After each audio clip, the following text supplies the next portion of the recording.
My brother Ethan was always the golden child. From the moment he was born 3 years before me, he could do no wrong in our parents' eyes.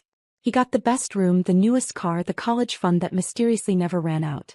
I got hand-me-downs and lectures about being more like your brother. When Ethan graduated with his business degree, Dad hired him immediately as Vice President of Property Management for our family's rental portfolio in Florida. 12 houses spread across Tampa and Orlando that my grandparents had built up over 40 years. Dad paid him $75,000 a year to collect rent checks and coordinate repairs. I went a different route. I got my accounting degree from a state school. I paid for myself with scholarships and night shifts at a hospital. No family money. No safety net. Just me, my determination, and a deep understanding that I'd never be seen as equal in my family's eyes. Maya's going into accounting, my mother told relatives with barely concealed disappointment. Such a boring field. Not entrepreneurial like Ethan. What they didn't know was that boring accounting gave me something invaluable. I could see exactly where money went. And more importantly, where it didn't. My relationship with my grandmother was different. While my parents worshipped Ethan, Grandma Rose saw through it. She'd built that rental portfolio with Grandpa before he died, working as a property manager herself for 30 years. She knew real estate. She knew numbers. And she knew people. Your brother has your father's charm, she told me one Thursday afternoon in early 2019. We met every week at her small condo in Clearwater, just the two of us. But you have something better. You have integrity. I was 26 then, working at a mid-sized accounting firm in Tampa. Ethan was 29 and already talking about expanding the family empire and leveraging our portfolio. Grandma, can I ask you something? I said that Thursday. Do you ever review the rental income statements Ethan sends you? She looked at me sharply. Why? Because I've been looking at property tax records. Public information. Your 12 properties should be generating approximately $18,000 monthly in rental income. That's $216,000 annually. That sounds right, she said. But the statements Ethan sends you show only $14,000 monthly. A difference of $4,000 per month. $48,000 per year. Grandma's face hardened. How long has this been going on? Based on the records I can access? At least 3 years. Possibly longer. She was quiet for a long moment. Then she said, I need you to do something for me. I need you to become a forensic accountant. I'll pay for any additional certification you need. And I need you to audit everything. Over the next 2 months, I did exactly that. I got my certified fraud examiner credentials. I subpoenaed bank records through an attorney Grandma hired. And I found everything. Ethan had been skimming for 5 years.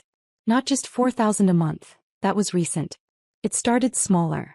500 here, 1,000 there.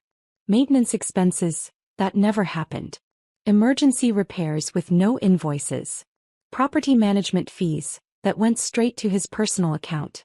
Total amount stolen, $347,000. I'm going to change my will, Grandma said when I showed her the evidence. I'm leaving everything to you. Grandma, that will destroy the family. Good. They deserve it. She paused. But there's a better way. I'm going to deed all 12 properties to you now. Quitclaim deeds. Immediate transfer. They'll be yours before I die. No probate. No will contest. Just done. But, Maya, listen to me. Your brother is stealing from me. Your parents know and don't care because he's their golden boy. I built this portfolio for family, but I won't let thieves have it. You're the only one who told me the truth. You're the only one I trust. On March 15, 2019, we sat in an attorney's office. Grandma signed 12 quitclaim deeds, one for each property. The attorney recorded them that afternoon with the county. By 5 p.m., I legally owned 12 rental properties in Florida worth approximately $4.1 million. Don't tell anyone, Grandma said. Let's see what they do. What Grandma didn't know was that I'd already been preparing for independence. My accounting career was going well. I'd made senior auditor at my firm. I was 27 years old, living in a modest apartment, driving a 12-year-old Honda Civic and quietly building wealth. The 12 properties Grandma deeded me weren't just properties. They were income. Real income. $18,000 monthly once I took over management. But I didn't touch Ethan's operation. Not yet. Grandma and I agreed. Let him keep managing them. Let him keep stealing. Every stolen dollar was more evidence. Every fake invoice was another count of fraud. I was building a case. I hired my own property management company, a discreet firm that specialized in absentee owners. They sent me the real numbers. Real maintenance costs. Real rental income. Real vacancy rates. I set up a separate LLC, kept everything quiet, and watched the properties appreciate. Meanwhile, I invested. Conservative index funds. Real estate investment trust. Municipal bonds. The rental income one wasn't spending went straight into investments. I lived on my salary and banked everything else. By 2021, 2 years after the transfer, my net worth was pushing $2 million. The properties had appreciated to $4.6 million. My investment accounts held another $800,000. I was 29 years old and financially independent. My family knew none of this. At Thanksgiving 2021, my mother asked, "Maya, are you still at that accounting firm? Such a dead-end job. Ethan's looking at buying a beach house in Sarasota." "Still there, Mom," I said quietly. Ethan smirked. "I told you, Maya. You should have gone into real estate. That's where real money is." I just smiled. Ethan was driving a BMW he couldn't afford and talking about beach houses while I quietly held $4.6 million in assets. But I said nothing. Grandma Rose died in September 2023. She was 84. I held her hand in the hospital as she took her last breath. "You're going to be fine," she whispered. "You're smarter than all of them combined. Don't let them take what's yours." "I won't, Grandma." "And Maya? Make them pay for what they did." The funeral was massive. Over 200 people. Ethan gave a tearful eulogy about the woman who taught me everything about real estate. I sat quietly in the back, rage burning silently in my chest. 2 weeks after the funeral, I received a formal letter on expensive letterhead. Notice of estate distribution meeting October 15, 2023, 2 p.m. Law Offices of Henderson and Associates. All immediate family members were required to attend for the reading of Rose Martinez's will and distribution of estate assets. I called my attorney, the same one who'd handled the quitclaim deeds 4 years earlier. "They're going to try to distribute property I already own," I said. "Let them try," Attorney Morrison said.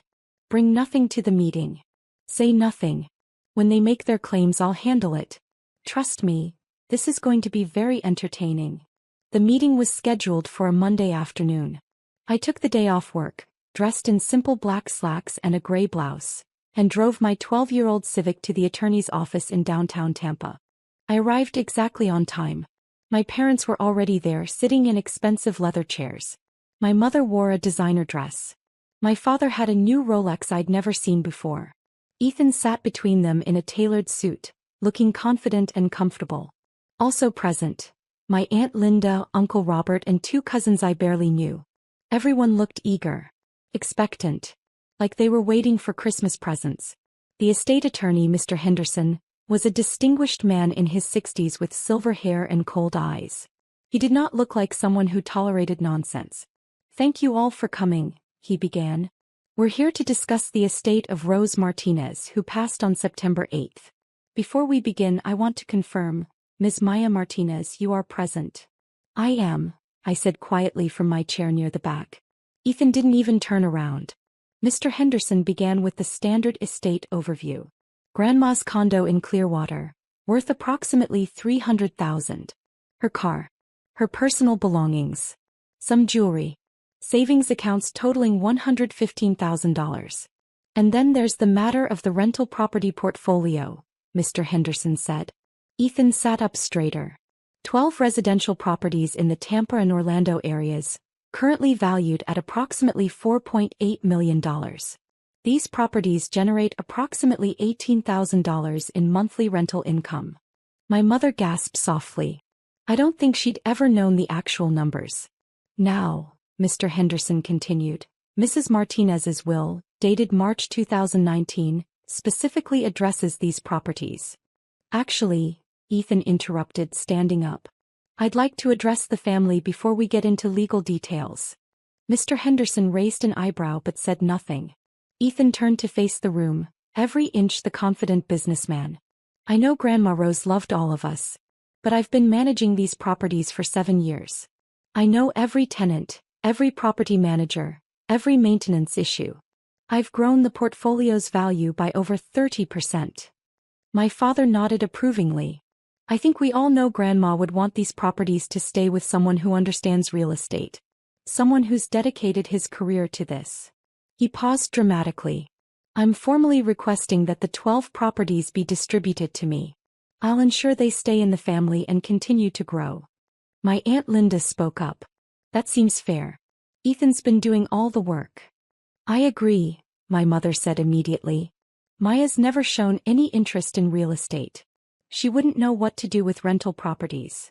I said nothing. I simply watched. Uncle Robert nodded. Makes sense to me. Keep it with someone who knows the business. Ethan smiled. I appreciate the family's support. Mr. Henderson, I assume we can make this distribution official today. Mr. Henderson looked at Ethan with an expression I couldn't quite read. Mr. Martinez, before we proceed, I have a question.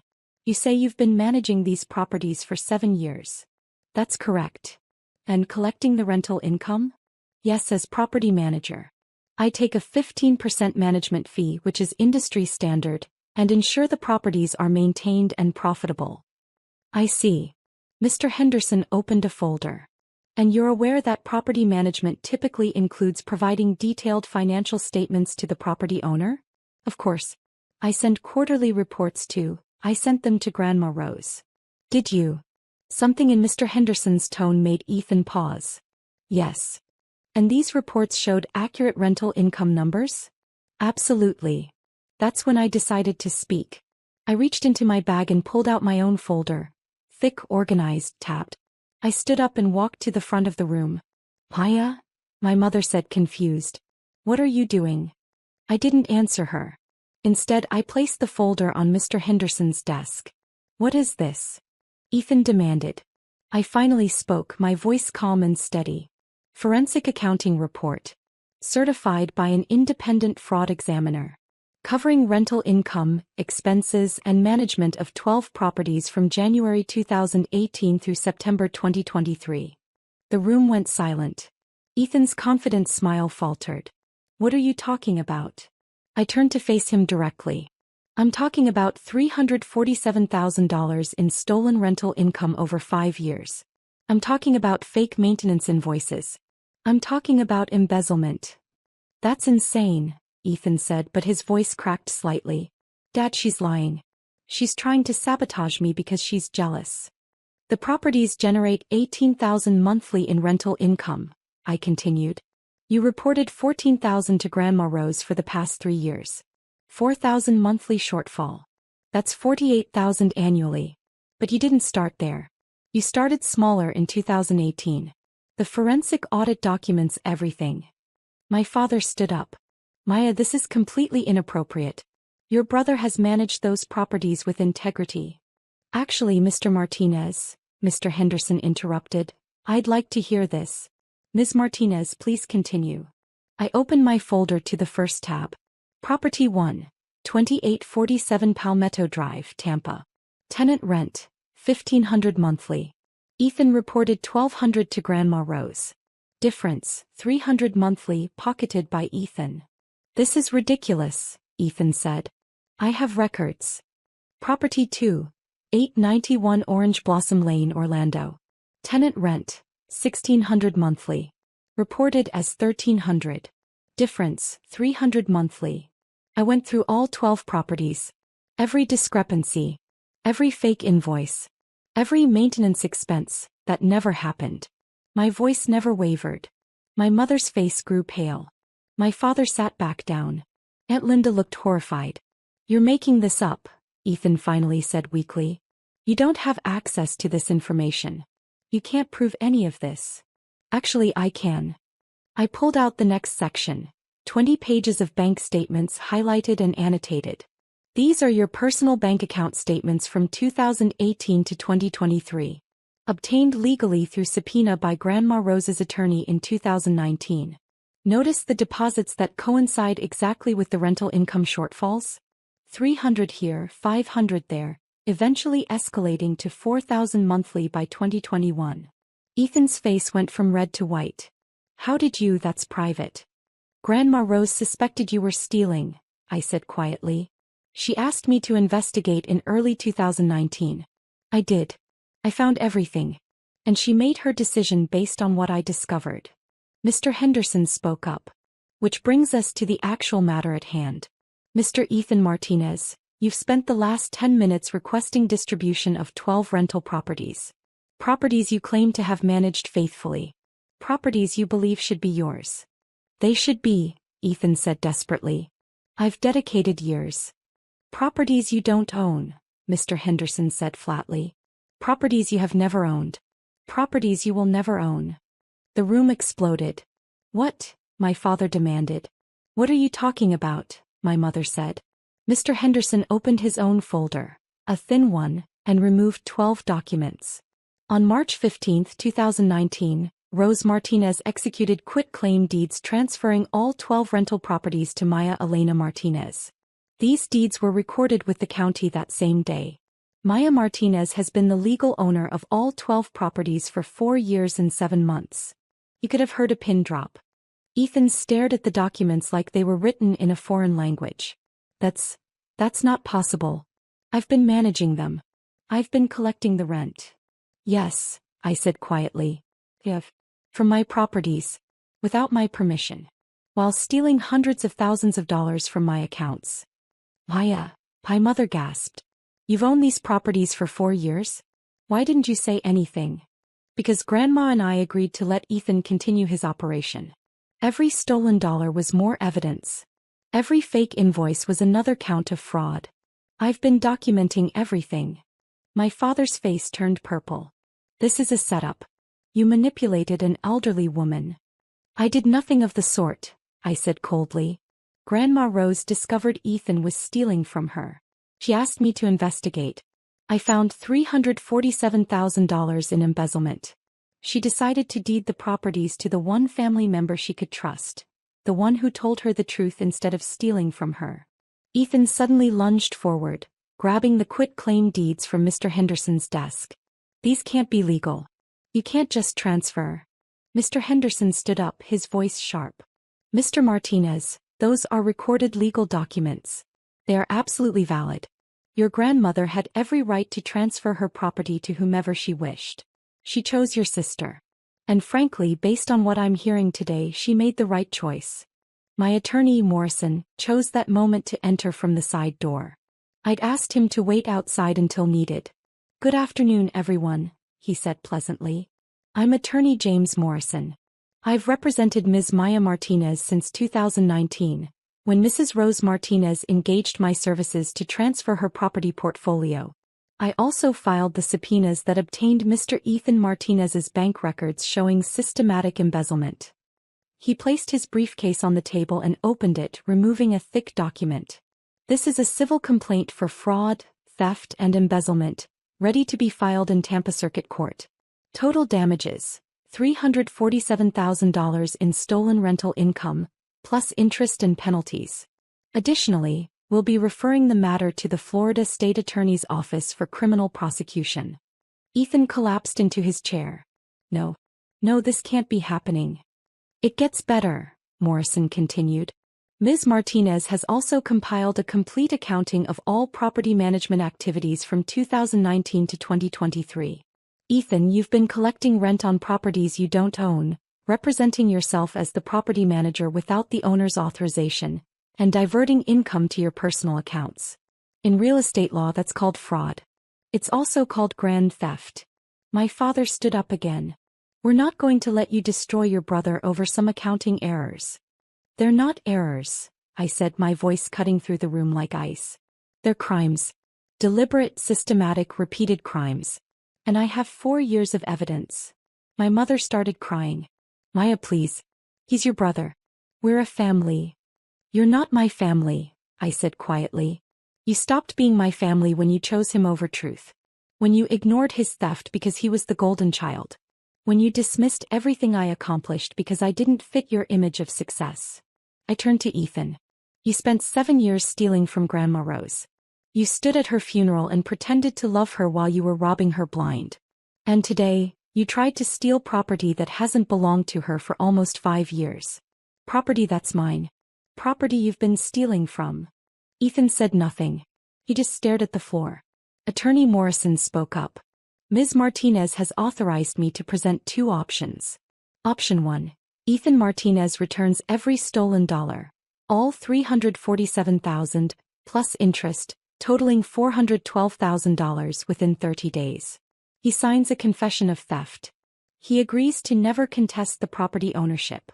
And Ms. Martinez will not file criminal charges. And option 2? Uncle Robert asked nervously. Option 2. We file civil suit tomorrow morning and refer the matter to criminal prosecution. Grand theft in Florida carries up to 30 years in prison. With Ethan's documented pattern of theft over 5 years, I'd estimate he's looking at 8 to 12 years if convicted. The room fell completely silent. My father finally spoke, his voice broken. Maya, please, don't do this to your brother. I looked at him directly. I'm not doing this to him. He did this to himself. For 7 years. While you praised him. While you told me I'd never amount to anything. We never said that, my mother protested weakly. You said it every day, I replied. Every time you compared me to him. Every time you dismissed my career. Every time you acted like I was invisible while he was your shining star.